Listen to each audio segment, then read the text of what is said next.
আসসালামু আলাইকুম, সবাই কেমন আছেন? আশা করি সবাই অনেক ভালো আছেন। তো আমিও আল্লাহর রহমতে ভালো আছি। তো আজকে নতুন একটা ভিডিও নিয়ে আপনাদের মাঝে চলে আসলাম। তো আজকে আমি এই যে শিমের বিচি দেখতেছেন, আজকে এগুলো আমি ফ্রোজেন করব। আর আব্বু প্রায় 3 কেজির মতো শিমের বিচি নিয়ে আসছে। তো আমি অলরেডি এখানে কতগুলো ছিলে ফেলছি। এই যে আসলে এগুলো যখনই বাজার থেকে আনা হবে তখন এগুলা আধা ঘন্টার মতো পানিতে ভিজিয়ে রাখতে হবে। তাহলে ভিজিয়ে রাখলে হবে কি, এই যে এইভাবে করলে এই যে ছুটে আসবে, তাহলে আর কষ্ট হবে না। তো এরকম করে আমি প্রত্যেকটা এরকম করে ছাড়িয়ে নিব। এই এক এক করে আমার ছিলকাগুলো ছাড়িয়ে নিতে হবে। আসলে এই ছিলকা ছাড়িয়ে খাওয়াটা কিন্তু আমি শ্বশুর বাসায় বাড়িতে এসে শিখছি। আমার আম্মু যখন ছোট ছিলাম বা বিয়ের আগ পর্যন্ত আমার আম্মু যখন এই শিমের বিচি রান্না করতো তখন কিন্তু এভাবেই রান্না করতো, এই ছিলকা সহ, মাছ দিয়ে হোক যেটা দিয়ে হোক ছিলকা দিয়ে রান্না করতো। তো আমাদের আম্মু যখন তরকারি বেড়ে দিত তো যার যার বাটির মধ্যে এই তরকারিটা দিত। তো আমরা কি করতাম, মাছটাকে খেয়ে ফেলতাম। তো যখন এই শিমের বিচিগুলো রয়ে যেত তখন খাওয়া শেষে একটা একটা করে শিমের বিচি ছিলতাম আর খেতাম। আসলে এটার মজাটাই আলাদা ছিল। কিন্তু শ্বশুর বাড়িতে আসার পর থেকে দেখলাম যে আমার হাজবেন্ড আমার শ্বশুর বাড়ির লোকেরা এইভাবেই খায়। তো এটার মজাও একটা আলাদা। আর যেহেতু এখন সব কিছুরই দাম একটু রিজনেবল আছে, তো আর আব্বু যেহেতু বেশি করে নিয়ে আসছে ভাবলাম তো কিছুটা ফ্রোজেন করে ফেলি। তো আমি কিভাবে ফ্রোজেন করব এটা আপনাদের সাথে শেয়ার করব। এই পর্যন্ত আপনারা আমার সাথেই থাকবেন। তো গাইস, আমার কিন্তু শিমের বিচি ছিলা হয়ে গেছে। তো আমি আপনাদের দেখাচ্ছি। দেখেন আমি কিন্তু সবগুলো শিমের বিচি এভাবে ছিলে নিছি। এখন এখান থেকে আমি কিছুটা রান্না করব। তো আমি রুই মাছ দিয়ে এটা কিভাবে রান্না করি ওটাও আমি আপনাদের সাথে শেয়ার করব। আশা করি আপনাদের কাছে ভালো লাগবে। আর আসলে দেখেন এখানে 2 কেজি শিমের বিচি ছিল, এখানে ছিলার পরে প্রায় 1 কেজির মতোই আছে। আর এখানে দেখেন এই যে ছুলকাই কিন্তু বের হয়েছে 1 কেজি, কতগুলো ছুলকা বের হয়েছে। তো যাই হোক, এখন আমি অলরেডি কড়াই বসিয়ে দিছি, কড়াইতে তেল দিয়ে দিছি। তেল দেওয়ার পরে আমি পেঁয়াজ কুচি দিয়ে দিছি। এখন এটাকে আমি হালকা একটু ভাজা দিয়ে নিব, যেহেতু চুলাতে গ্যাস কম। আর গ্যাস আমি কিন্তু অর্ধেকটা চুলা পরিষ্কার করে ফেলছি, এখন ওই অর্ধেক সাইড বাকি আছে, ওটাও আমি ইনশাল্লাহ কালকের মধ্যে পরিষ্কার করে ফেলবো। তাই তো আমি একটু পেঁয়াজ নিয়ে আর একটা জিনিস দেখাচ্ছি। আমি কিন্তু অলরেডি এই যে মাছ নিয়ে নিয়েছি এখানে। এই যে আমি এই মাছ দিয়ে রান্না করব। এই যে আমি অলরেডি মাছটা ভেজে নিয়েছি, এটাকে কাতলা মাছ বলে। আমি রুই মাছের থেকে কাতলা মাছটা বেশি পছন্দ করি, এজন্য আব্বু কাতলা মাছটাই নিয়ে আসছে। তো এই কাতলা মাছটা দিয়েই আমি রান্না করব। আমি পেঁয়াজটা এখানে একটু হালকা বাদামি কালার করে নিব।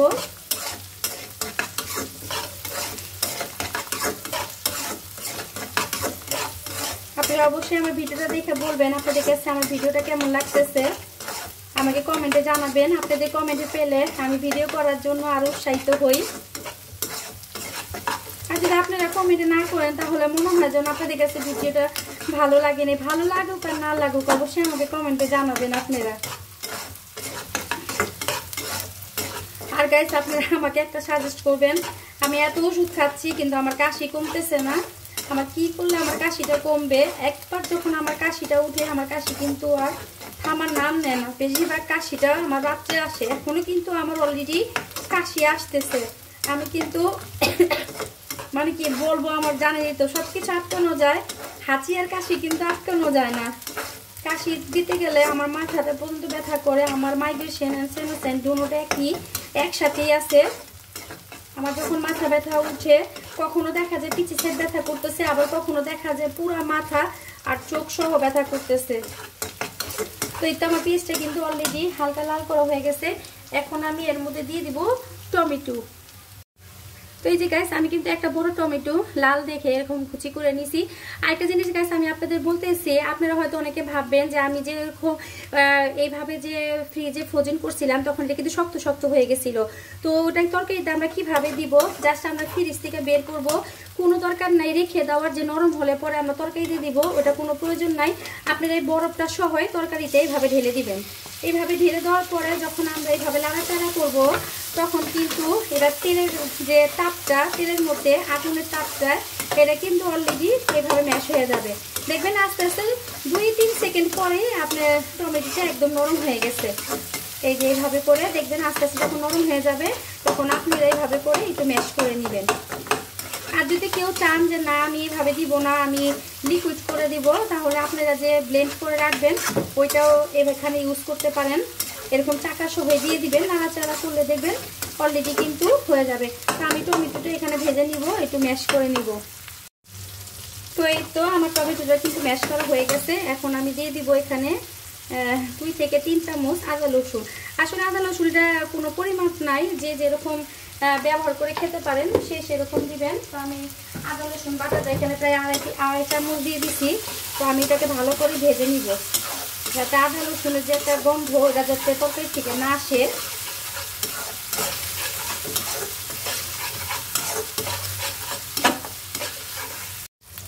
আমার আদা রসুনটাও কিন্তু একদম কষানো হয়ে গেছে, মানে ভাজা হয়ে গেছে। এখন আমি দিয়ে দিব পরিমাণ মতো পানি, যেহেতু আমি এখানে শুকনো মশলা অ্যাড করব, তাই আমি আগে পানিটা দিয়ে নিব।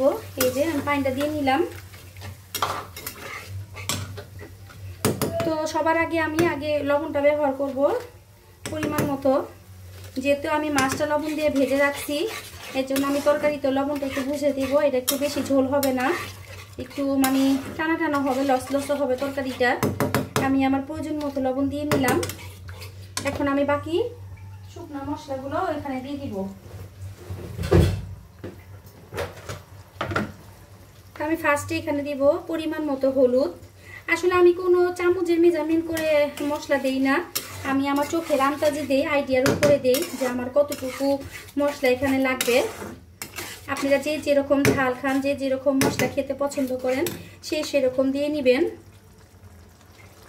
আপনারা এই শিমের বিচি দিয়ে শিমের বিচি দিয়ে রান্না করে খেয়ে দেখবেন। এটা শিং মাছ, তারপরে হচ্ছে রুই মাছ, নলা মাছ, তারপরে কাতলা মাছ, এগুলো ইলিশ মাছ, এগুলি মাছ দিয়ে কিন্তু রান্না করলে অনেক মজা লাগে। মাংস দিয়েও রান্না করা যায়, মাংস দিয়ে রান্না করলেও অনেক মজা লাগে, যেমন মুরগির মাংস, গরুর মাংস, এগুলো দিয়ে রান্না করলে অনেক ভালো লাগে। তো আমি এখানে মরিচের গুঁড়ো পরিমাণ মতো দিয়ে নিছি। আমার মরিচের গুঁড়োটা একটু ঝাল, তো আমি একটু দিব। আর এখানে দিব আমি জিরার গুঁড়ো, সবই আমি আমার প্রয়োজন মতো দিচ্ছি। আর দিব ধইনার গুঁড়ো, কেউ কম বেশি নিজের আন্দাজ মতো দিয়ে নেবেন। আসলে আমি জানি সবাই রান্না পারে, আমি জাস্ট কিভাবে রান্না করি ওটি আপনাদের সাথে শেয়ার করতেছি। এখানে আপনাদের শিখানোর কিছু নাই, কেউ কিছু মনে করবেন না, আমার থেকে অনেক ভালো ভালো রাঁধুনি আছে। তো আমি এখানে দিয়ে দিলাম। আমার এখানে জিরার গুঁড়ো মনে হচ্ছে আর একটু লাগবে। আমি জিরার গুঁড়ো ধনিয়ার গুঁড়োও কিন্তু আমি সব তরকারিতে ব্যবহার করি, শুধু একমাত্র ডাল ছাড়া। অনেকে কিন্তু ডালের মধ্যেও জিরা খায়, একটু ভেজে মানে ভেজে দিয়ে দেয়। তো আমার দেওয়া হয়ে গেছে। বাচ্চারা আবার যেহেতু ঝাল খায় তাই আমি একটু ঝালের পরিমাণটা দিলাম। আর যেহেতু আমি শিমের বিচি দিয়ে রান্না করব, এটার জন্য যাতে ফ্যাকাশা না হয় তরকারিটা, তো আমি এটা ভালো করে কষিয়ে নিব। আমার কিন্তু তরকারিটা কষানো হয়ে গেছে, দেখেন অলরেডি কিন্তু উপরে তেল উঠে গেছে। আমার তেল উঠে গেলে বুঝবেন যে তরকারিটা কষানো হয়ে গেছে। আর একটা জিনিস, তরকারি যত কষাবেন তরকারির স্বাদ কিন্তু ততটা বেড়ে যাবে। এই যে আমার কিন্তু বেশিরভাগই রান্না আমার শাশুড়ি মার কাছ থেকে শেখা, কারণ আমার বিবাহ অনেক অল্প বয়সে হয়েছে। আমি আম্মুকেও আব্বুকেও রান্না করে খাওয়াতাম, কিন্তু এতটা পারফেক্ট হয়তো বা হতো না। কিন্তু আমার শাশুড়ি আম্মা যেহেতু গ্রামের মেয়ে, উনি খুব মজা করে রান্না করে, ওনার হাতের খাবার তো আমাদের ফ্যামিলি সবাই পছন্দ করে। আর আমার হাতের খাবার আমার শ্বশুর আব্বু অনেক পছন্দ করতো, কিন্তু আফসোস আমি এখন চাইলেও আমি তাকে খাওয়াতে পারবো না। আসলে এই কষ্টটা ভাষায় প্রকাশ করার মতো না। যখনই আব্বার কথা মনে করি তখন খুব মানে অনেক কষ্ট লাগে, কি বলবো। আসলে আব্বার তো আমি ভালোবাসতাম, কখনো প্রকাশ করি নাই। ছেলের বউ হয়ে ছেলের বউর মতো ছিলাম, কখনো মেয়ের মতো হই নাই। এখন যেহেতু আব্বা চলে গেছে, এখন ওনার পদে পদে ওনার স্মৃতিগুলো মনে পড়তেছে। সরি, আমি ইমোশনাল হয়ে গেছি। তো এটা আমার তরকারিটা কষানো হয়ে গেছে। আমি এখন এর মধ্যে আমার প্রয়োজন মতো শিমের বিচিগুলো দিয়ে নিব। আমি ধুয়ে নিছি অলরেডি।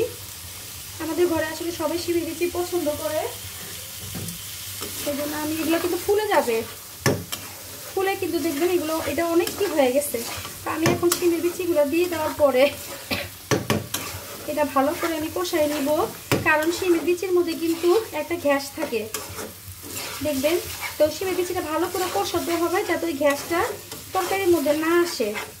তো আমি এটা ভালো করে আগে কষাই নিব। আমি এটাতে পরিমাণ মতো পানি দিয়ে দিচ্ছি। পানি দিয়ে আমি এখন কিছুক্ষণ অপেক্ষা করব এটা গলে যাওয়ার জন্য। যখন দেখবো এটা কিছুটা গলে গেছে তখন আমি এটার মধ্যে মাছগুলো সাজিয়ে দিব। মাছগুলো দেওয়ার পরে আমি কাঁচামরিচ দিব আর কয়েকটা টমেটো স্লাইস ছড়িয়ে দিব। ওটা আমি আপনাদের দেখাচ্ছি। হ্যাঁ, আমার একদম লবণ মশলা সব পারফেক্ট আছে, একদম সব ঠিক মতো হয়েছে। এখন আমি এটা ঢেকে দিব। এটা গলে যাওয়া পর্যন্ত আমাকে অপেক্ষা করতে হবে। তো গাইস, এই যে আমার শিমের বিচিগুলো কিন্তু সিদ্ধ হয়ে গেছে। আমি এর চেয়ে বেশি আর সিদ্ধ করবো না, তাহলে এটা গলে একদম তরকারির সাথে মিশে যাবে। আমি এখন এই পর্যায়ে মাছগুলো এভাবে সাজিয়ে দিব। তো এই তো আমি এভাবে মাছগুলো এভাবে সাজিয়ে দিব। মাছ সাজিয়ে দেওয়া হয়ে গেছে। এখন আমি এটার উপরে টমেটো আর কাঁচামরিচ ছড়িয়ে দিব। তো গাইস, এই যে আমি এখানে 4টা কাঁচামরিচ দিয়ে দিলাম। আর এই যে একটা টমেটো আমি এভাবে করে একটু স্লাইস করে নিছি। এগুলো আমি চারপাশে এভাবে ছড়িয়ে দিব। এই যে তা আমি আর 5 মিনিট রান্না করব যাতে যে ঝোলটা যাতে মাছের ভিতরে ঢুকে যায়। তারপরে আমি ধনিয়া পাতা দিয়ে নামিয়ে দিব। আর গাইস, আমি দেখাবো যে আমি ধনিয়া পাতাটা কিভাবে ফ্রোজেন করে রাখছি। আসলে এই পদ্ধতিটা আমি আপনাদের সাথে শেয়ার করতে পারি নাই, আমি তো করে রাখছি। ওটা আমি আপনাদের দেখাবো এবং বলে দেব, আপনারা ওইভাবে করে দেখবেন। আর ফ্রোজেন ধনিয়া পাতা কিভাবে ব্যবহার করতে হয় ওইটাও আমি আজকে দেখাবো। তো আমার এই তরকারিটা একটু টেনে নেক। তো গাইস, এই যে আমার তরকারি কিন্তু একদম হয়ে গেছে। এখন আমি দেখাবো যে আমি ফ্রোজেন করা ধনিয়া পাতা এটাতে কিভাবে ব্যবহার করি। তো এই তো আমি দেখাবো। এই দেখেন, আমি কিন্তু এই যে বাটিতে এভাবে ফ্রোজেন করে রাখছি। এই যে দেখা, তো আসেন এই যে দেখাই যে আমি এটা কিভাবে ইউজ করব। অনেকে কনফিউজ থাকতে পারেন, তো আমি দেখাচ্ছি।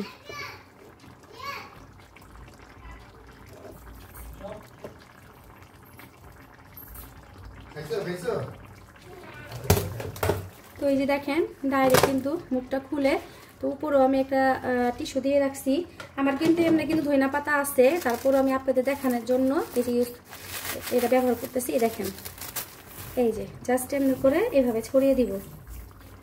এই দেখেন, যতটুকু পরিমাপে লাগবে অতটুকু আমি এখানে এভাবে ছড়িয়ে দিব। আর আমি কিভাবে ফ্রোজেন করছি, আমার কিন্তু একদম নিচে দেখেন, আমার কিন্তু একদম নিচে টিস্যু দেওয়া। এই যে একদম নিচে টিস্যু দেওয়া, তারপরে কিছু এক লেয়ার আমি ধনিয়া পাতা দিছি, আবার টিস্যু দিছি, আবার এক লেয়ার ধনিয়া পাতা দিছি, আবার টিস্যু দিছি, আবার এক লেয়ার ধনিয়া পাতা দিছি। আমি কিন্তু ধনিয়া পাতাটা ধুয়ে ভালো করে শুকিয়ে তারপরে কুচি কুচি করে কেটে এভাবে রাখছি। আর উপরেও একটা টিস্যু দিয়ে এভাবে রেখে দিছি। এটা আপনি 1 বছরও কিছু হবে না, বাস জাস্ট এটা টিপে এভাবে করে রেখে দিলেই হবে। তো গাইস, তো আমার তরকারি কিন্তু হয়ে গেছে। সবাই কমেন্ট করে জানাবেন আমার তরকারি কালারটা কেমন হয়েছে। খেতে নিশ্চয়ই অনেক মজা হবে। আর আমিও একটু চেখে দেখেছি, অনেক মজা হয়েছে তরকারিটা। আর এখন আমি দেখাবো যে আমি শিমের বিচিটা কিভাবে ফ্রোজেন করি। তো আমি এখানে পরিমাণ মতো পানি বসাই দিছি। পানিটা ফুটা পর্যন্ত আমি অপেক্ষা করব। তা পানিটা কিন্তু অলরেডি এখানে বরফ এসে পড়ছে। আর আমি এখানে এই যে বরফের পানি রেডি করে রাখছি, এই যে বরফ। তো আমি এখন এই পানির মধ্যে শিমের বিচিগুলো সব দিয়ে দিব।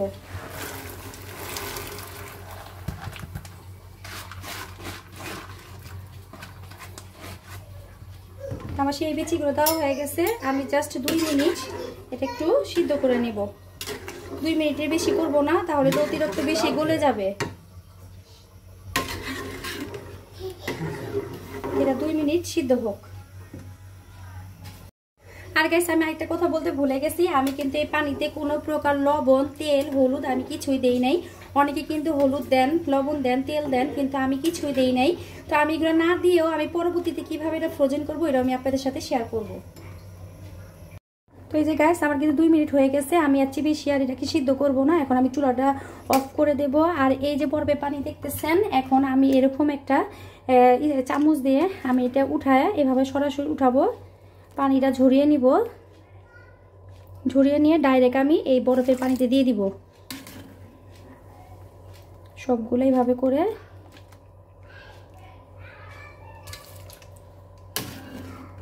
এইভাবে করে ফ্রোজেন রাখলে আমরা 1 বছর পর্যন্ত শিমের বিচি খেতে পারবো। যখন শিমের বিচি সিজন থাকবে না তখন মন চাইলে আমরা ডিপের থেকে বের করে রান্না করে খেতে পারবো,